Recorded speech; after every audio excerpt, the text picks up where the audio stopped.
ഈ ചെങ്കൊടിയുടെ ചോട്ടിൽ നിൽക്കണ സൂര്യനെ കണ്ടോ? ആ ചെങ്കൊടിയുടെ ചോട്ടിൽ നിൽക്കണ സൂര്യനെ കണ്ടോ? എന്നെ കുറച്ചു മുന്നേ ഒരു വ്യക്തി വിളിച്ചിരുന്നു. ഇത്രയും ജനം അവിടെ ഉണ്ടോ എന്നാണ് എന്നോട് ചോദിച്ചത്. വെറുതെ പറയല്ല, ചിലപ്പോൾ എൻ്റെ അച്ഛൻ മരിച്ചാൽ ഞാനിങ്ങനെ കരയാൻ സാധ്യതയില്ല. അത്രയേ ഉള്ളൂ പറയാൻ. ഈ 102 വയസ്സ് വരെ ജീവിച്ചൊരു മനുഷ്യൻ മരിച്ചപ്പോൾ പോലും ഇത്രയും ജനങ്ങൾ കരയുന്നുണ്ടെങ്കിൽ ജനമനസ്സിൽ VS ആരായിരുന്നു എന്ന് അറിയാം. എൻ്റെ കുഞ്ഞു മകനെയും വൈഫുമായിട്ടുമാണ് വന്നത്. എനിക്ക് കിഡ്നി ട്രബിളായിട്ടുള്ള ഒരു പേഷ്യൻ്റ് കൂടിയാണ്. എനിക്ക് വണ്ടി ഓടിച്ചുകൂടാ.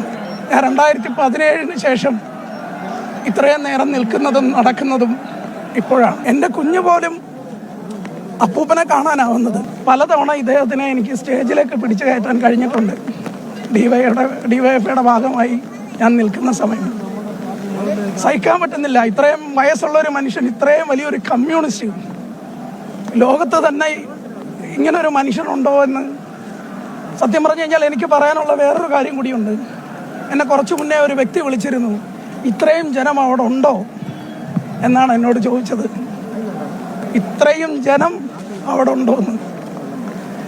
എൻ്റെ അച്ഛൻ അടിയന്തരാവസ്ഥ കാലത്തെ ലോക്കൽ കമ്മിറ്റി സെക്രട്ടറി ആയിരുന്നു. എൻ്റെ അമ്മ CPMൻ്റെ നേതാവായിരിക്കുമ്പോൾ CPMൻ്റെ ഒരു വാർഡ് മെമ്പർ ജയിച്ച വിജയാഘോഷത്തിൽ പോകുമ്പോഴാണ് എൻ്റെ അമ്മ സുഖമില്ലാതെ വീഴുന്നത്.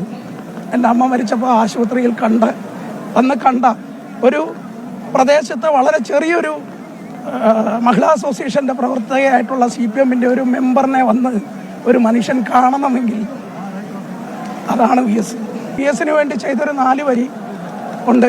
അത് പക്ഷെ എനിക്കത് ആ വർക്ക് ചെയ്ത് തീർക്കാൻ പറ്റിയില്ല.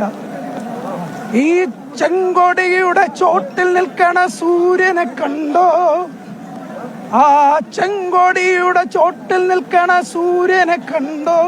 അങ്ങനെയാണ് അതിൻ്റെ വരി. ഞാൻ തന്നെ എഴുതിയതാണ്. ചെങ്കൊടിയുടെ കീഴിൽ നിന്നൊരു സൂര്യനാണ് അസ്തമിച്ചിരിക്കുന്നത്.